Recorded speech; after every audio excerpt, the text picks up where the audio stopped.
네, 누가복음 계속해서 우리 3월에 누가복음을 말씀을 전하는데 오늘 종료주일로 뒤쪽으로 옮겨서 19장에 있는 말씀을 가지고 돌들이 소리를 지르리라 이런 말씀 제목으로 하나님의 은혜를 나누고자 합니다. 요즘에 한국에서 왕과 사는 남자라고 하는 영화가 크게 히트를 해서 1,500만 명이 이상 영화를 봤다고 합니다. 우리 교회 그 영화 제작하는 남윤석 집사도 이런 영화를 좀 만들어야 될 텐데 그래서 하여튼 그러기를 원한다고 일부에서 얘기를 했습니다.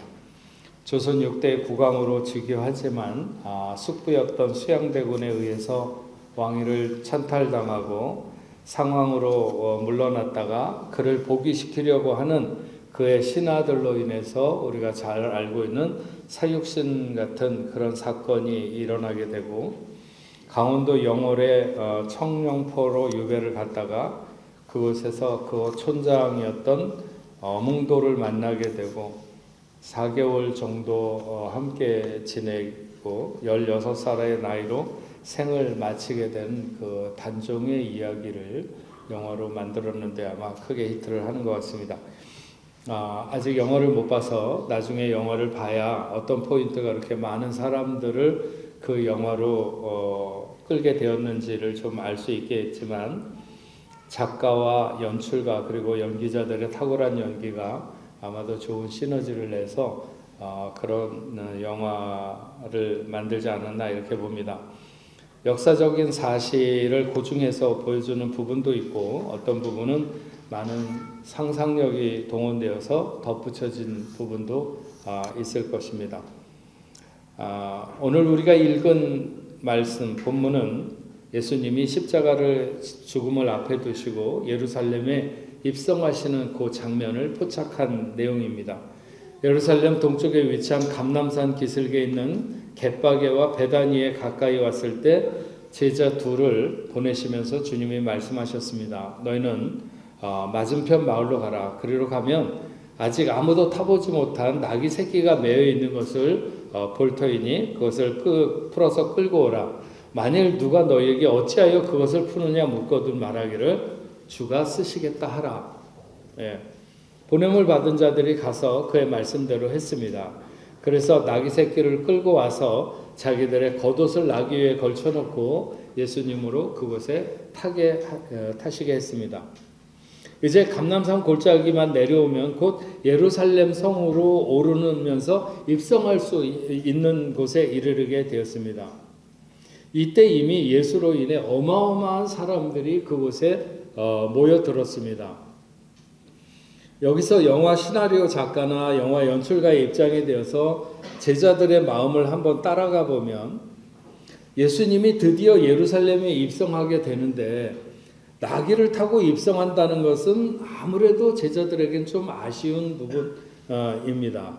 하다못해 로마 기병이 타는 말이라도 한 마리 타셨으면 훨씬 더 폼이 나고 그 뒤를 따르는 자기들의 어깨도 엄청 으쓱할 수 있었을 텐데 나귀 새끼를 타시다니 그냥 걷는 것보다야 나을지도 모르겠지만 어른이 나귀 새끼를 타면 거의 발이 땅에 닿을 만한 그런 나귀 새끼는 그렇게 위협적이지 않아서 제자들은 드러내고 싶은 마음에 비해서 훨씬 더 상황이 옹색하다 이렇게 느꼈을 것 같습니다. 그래도 한 가지 위안이 있다면 그것은 사람들이 구름처럼 몰려든 것이죠. 3년간 유대 땅 구석구석을 누비며 수많은 이적과 놀라운 역사를 나타내신 주님께서 드디어 하나님의 성전이 있고 집권자의 도성이라고 말할 수 있는 예루살렘 성에 입성하는데 제자들이 나름대로 기대와 부푼 가슴을 주체할 수 없었으리라 이렇게 생각됩니다. 이 즈음에 예수님을 향한 제자들의 마음을 들여다보면 그들이 모자라거나 악해서가 아니라 예수님이 좀 더 실제적인 권력으로 등극하기를 원하고 자연스럽게 그렇게 갈 것이다, 그렇게 될 것이다 이렇게 생각하고 있었을 것으로 봅니다. 왜냐하면 유대인들이 통상적으로 메시아 오시기를 오랜 시간 기다리고 있었지만 그들조차도 하나님이 이 땅에 보내시려고 하시는 메시아의 그 목적성에 대해서 충분히 다 이해를 하고 기다린 것이 아니라고 보는 것입니다. 또 시대마다 다르기는 했지만 예수님이 이 땅의 역사 사역을 끝내 가시는 그 시간은 당시에 그 유대 땅이 로마의 압제에 있었고 갈릴리를 중심으로 한 민족주의자들은 계속해서 저항의 의지를 불태우면서 그런 상태에 있었기 때문에 유대인들이라면 누구든지 그들의 메시아는 그런 정치적인 상황으로부터 자기 민족을 독립시키는 그런 지도자, 어쨌든 그런 것을 최우선으로 아마 생각하고 메시아를 기다리지 않았을까 하는 것입니다. 세상적인 관점에 깊이 물들어 있는 제자들을 끊임없이 하늘나라의 시각으로 돌려놓으려고 했지만 그럼에도 불구하고 그들은 여전히 물리적인 어떤 권력, 아무도 반발할 수 없는 그 대단한 어떤 권위, 이런 것들이 뿜어져 나오는 그런 최고의 지도자가 되어야 할 것이다, 이렇게 생각을 하고 있었던 것 같습니다. 우리는 그렇게 예수님이 예루살렘에 입성하셔서 어떻게 일주일을 보냈는지 다 알고 있잖아요. 바로 오늘부터 시작해서 주님의 마지막 한 주간이 시작되는 것이고, 오늘 본문에 나오는 일어나고 있는 이 일은 바로 오늘인데, 아마도 현재 시간으로 따지면 우리가 1부 예배 드리는 시간에서 2부 예배가 끝나는 그 시간 어간쯤에서 일어나고 있는 일이 아닌가, 이렇게 생각합니다. 이때 제자들의 성숙도를 생각해 보자면 그렇게 대단하지 못했다, 저는 그렇게 판단합니다. 3년간 주님을 따라다니며 배운 것이 모자랐는지, 아니면 인간이 본래 그렇게 뭔가 전환되거나 변화되는 것이 어려운 것인지 알 수 없지만, 예수님이 잡히시고 그의 수제자라고 말하는 베드로가 어느 계집종 앞에서 나타낸 모습을 보면 나머지 제자들도 전반적으로 그들이 모두 그렇게 주님의 신령한 사역에 대해서 깊은 이해가 있었다, 이렇게 보기에는 어렵다는 거죠. 그러니까 그렇게 수많은 사람들이 모여서 예수님의 행차를 다른 모든 사람들이 기대하고 호산나 했던 것처럼 다윗의 가문에 나신 유대인의 왕으로 등극하기를 바라는 그 바람이 간절했으리라, 이렇게 봅니다. 37절부터 제가 다시 한번 읽어보면, 이미 감람산 내리막길에 가까이 오심에 제자의 온 무리가 자기들이 본 모든 능한 일로 인하여 기뻐하며 큰 소리로 하나님을 찬양하여 이르되 찬송하리로다. 주의 이름으로 오시는 왕이여 하늘에서는 평화요 가장 높은 곳에서는 영광이로다 하니. 여기 감람산 내리막길에 오심에 제자의 온 무리라고 했는데, 단순하게 이것은 12사도만을 말하는 것이 아닙니다. 사도라 불리우던 12명을 제외하고 수많은 사람들이 자신도 예수의 제자라고 생각하면서 따랐고, 또 제자든 아니든 상관하지 않고 예수님을 따르는 사람들이 엄청 많았습니다. 모든 사람들의 기대가 폭발하는 시간이었습니다. 바로 그때가. 그동안 주님이 각지에서 나타내신 역사를 생각하면 잠시 후 예루살렘에서 어떤 일이 벌어질지 참으로 궁금하고 기대가 안 될 수가 없었습니다. 그래서 나귀 새끼를 타신 것이 그 중심에 어떤 의미가 있든지 그 의미를 누가 알고 있든 상관없이 그 제자들은 좀 더 아쉬움이 있을 수밖에 없지만, 워낙에 사람들이 많이 몰려들었기 때문에 그조차도 뭔가 영적인 의미를 더하는 것 같이 생각되고, 작은 나귀 새끼의 옹색함은 이미 다 사라졌습니다. 몰려드는 사람들로 인해 힘을 얻는 제자들과 예수님 가까이 있었던 사람들은 더욱 힘을 얻어서 이제 그렇게 그들이 부르는 어떤 구호와 찬송으로 하나님을 높였습니다. 큰 소리로 하나님을 찬양하여 이르되 주의 이름으로 오시는 왕이여 하늘에는 평화여 가장 높은 곳에서는 영광이로다. 하늘을 찌르는 함성 소리와 하나님을 찬양하는 소리가 완전히 기세를 잡은 거죠. 오늘 누가복음엔 기록되지 않았지만 다른 복음서에 기록된 것을 보면 사람들이 종려나무 가지를 베어가지고 흔들었고 또 길에 깔고 사람들은 자기의 겉옷을 벗어서 그 예수님이 지나가는 그 앞에 길에 벗어서 깔기 시작했습니다. 그리고 호산나 호산나 다윗의 자손이여 찬송하리로다 주의 이름으로 오시는 이여. 이것은 그 어느 누구가 계획한 것도 아니고 연출한 일도 아니었습니다. 그렇기 때문에 더욱 폭발력이 컸고 그들의 함성과 그들의 기운과 열기가 대단했던 것이죠. 예수님의 12 제자들은 그때 얼마나 그의 마음이 고무되었겠습니까? 얼마나 흥분되었는지 다른 사람들의 호응을 선도하면서 목이 터져라 외쳤을 것입니다. 그들은 예수님이 예루살렘에 들어가면서 앞으로 자기들에게 어떤 신분의 변화가 일어나게 될지 자기들의 위치가 새롭게 주어질 것에 대한 그런 생각도 막 앞으로 달려가고 있었는지 모릅니다. 그러면서 그들 중에 어떤 제자는 당신은 하나님의 아들일 뿐만 아니라 하나님이시다 뭐 이런 말도 했을지 모릅니다. 오직 하나님께만 국한되어 사용해야 하는 호칭이나 용어를 예수께 사용하면서 그 이름을 막 있는 대로 높이려고 했던 것이죠. 그랬더니 어느 바리새인들이 나섰습니다. 선생이여, 당신의 제자들을 책망하소서. 저들이 지금 도가 지나쳐서 너무 참담한 말을 하고 하나님 앞에 불경한 말을 합니다. 오직 하나님께만 돌려야 하는 영광을 지금 저 제자들이 당신에게 돌리고 있는데 당신이 저들의 스승이라면 저들을 말려야 하지 않겠습니까? 바리새인들도 그렇게 많은 사람이 모여서 예수를 따르는 것에 대한 어떤 기세에 눌렸습니다. 어떤 일이 일어날지 도무지 알 수 없었고 이렇게 엄청난 사람들이 그에게 몰려들었을 때 그는 또 어떤 이적을 그에게 베풀고 만약에 정말 예수께서 자기들을 일반 사람들이 바라는 바람처럼 로마에서 해방이라도 이룰 수 있는 그런 메시아라면 뭐 자기들도 왜 그걸 마다하겠습니까? 그래서 도대체 어떤 일이 일어날 것인가 두고 보자 하는 그러고 있을 수밖에 없었는데 아무리 그래도 제자들이 너무 흥분해서 해야 할 말과 하지 말아야 할 말들을 구분하지 못하고 막 하고 있는 것 같은데 선생이 말려야 되지 않겠는가? 응?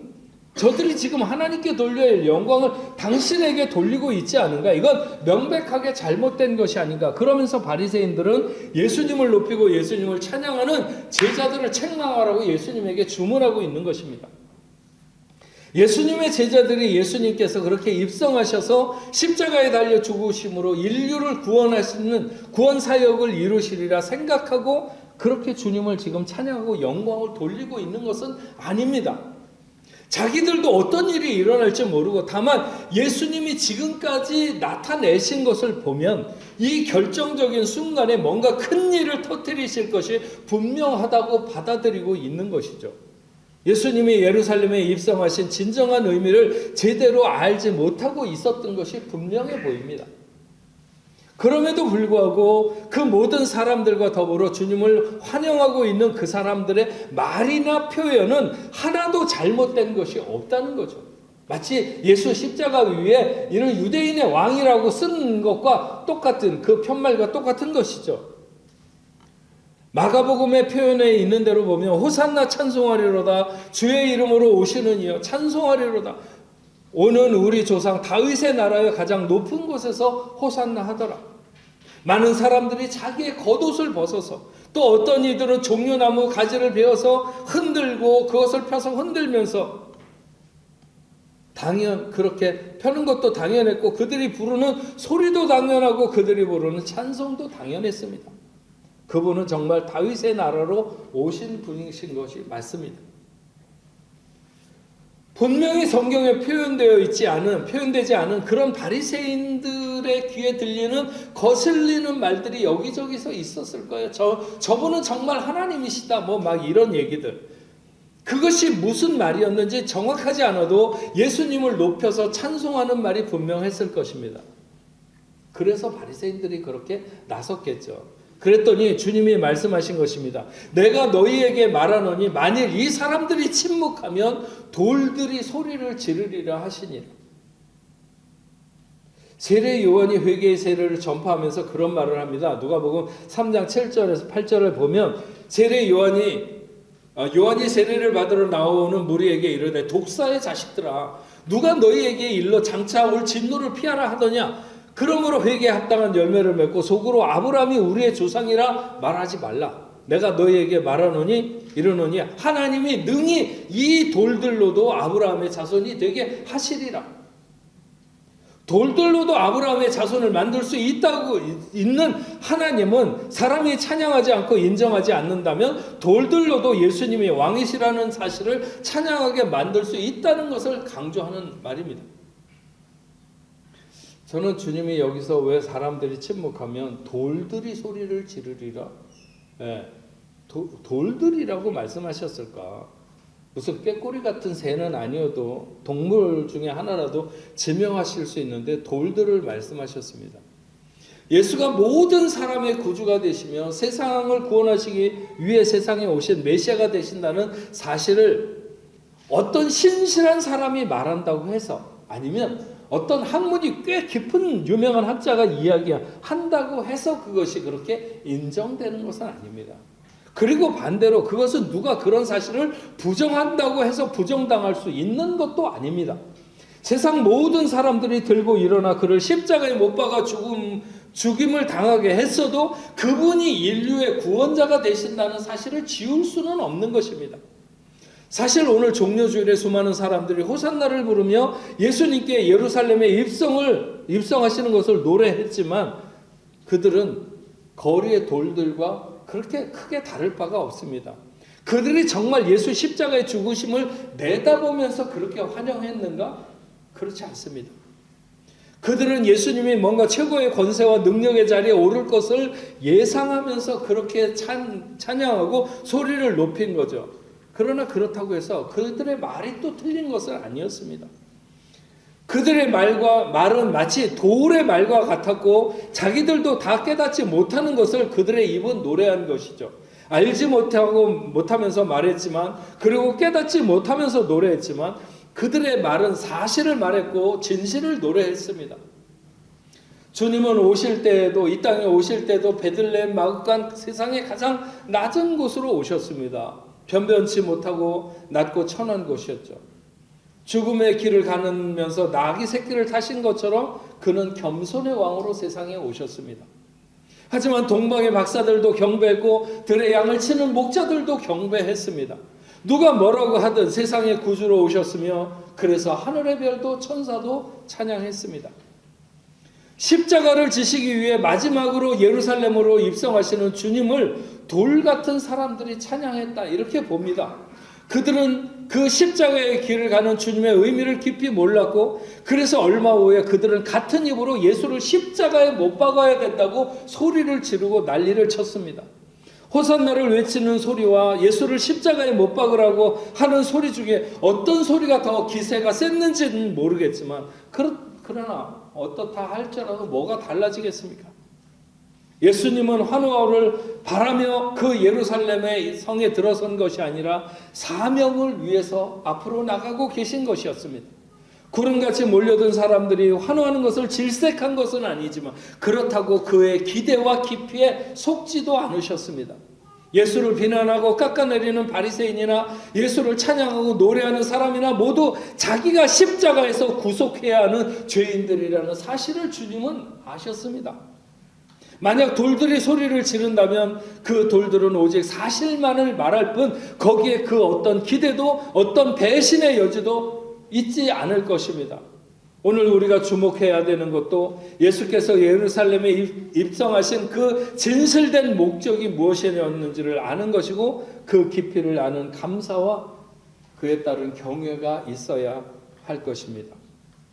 그렇게 소리를 지르고 찬양하고 옷을 벗어서 길에 펴고 종려나무 가지를 흔들던 사람들, 불과 몇 시간이 지나지 않아서 대부분 예수님에게 실망을 하고 돌아섰습니다.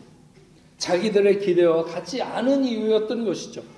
뭔가 권력자들을 휘어잡고 정치적으로 썩은 부분을 도려내고 개혁과 변화를 이룰 줄 알았는데 그냥 그렇게 맥없이 예루살렘을 한 바퀴 돌고 나와서 다시 그 가난하고 못 사는 동네 베다니로 나가시는 것이었습니다.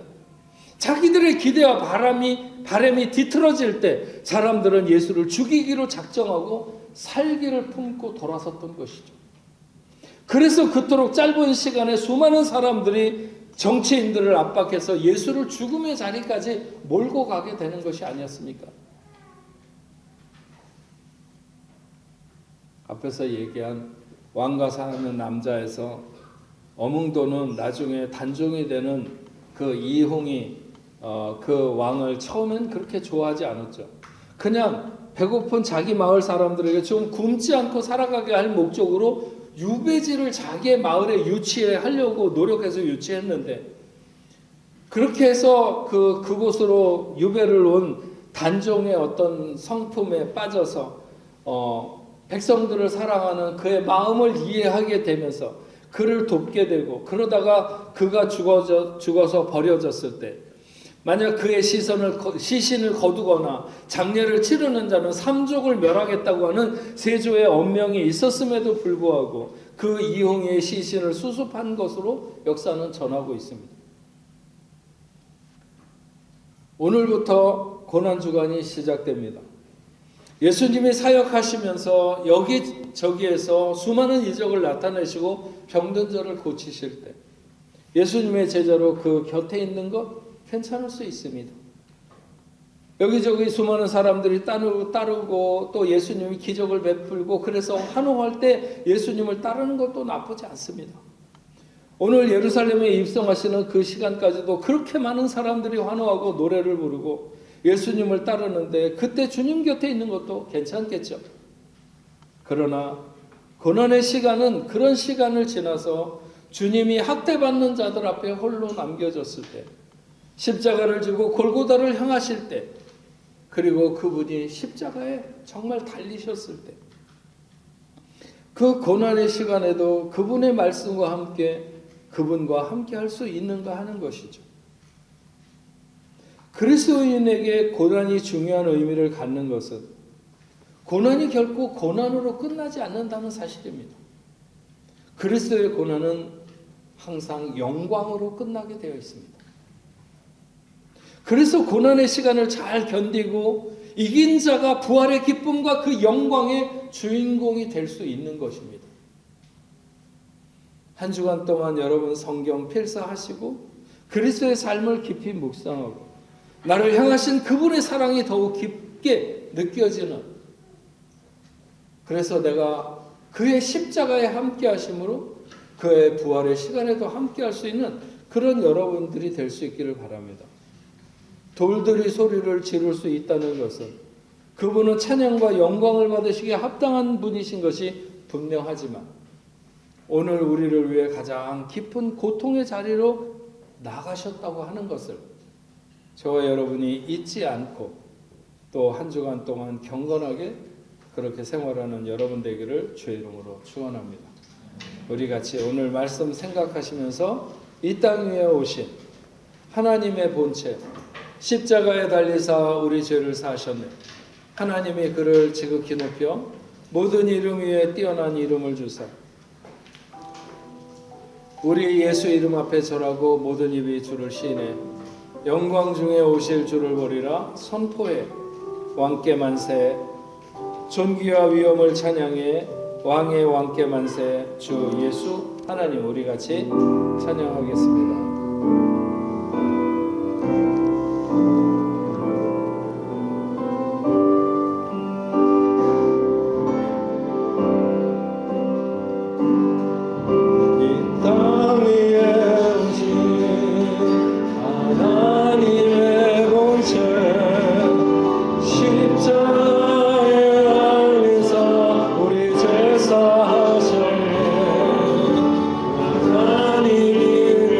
하나님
함께 만세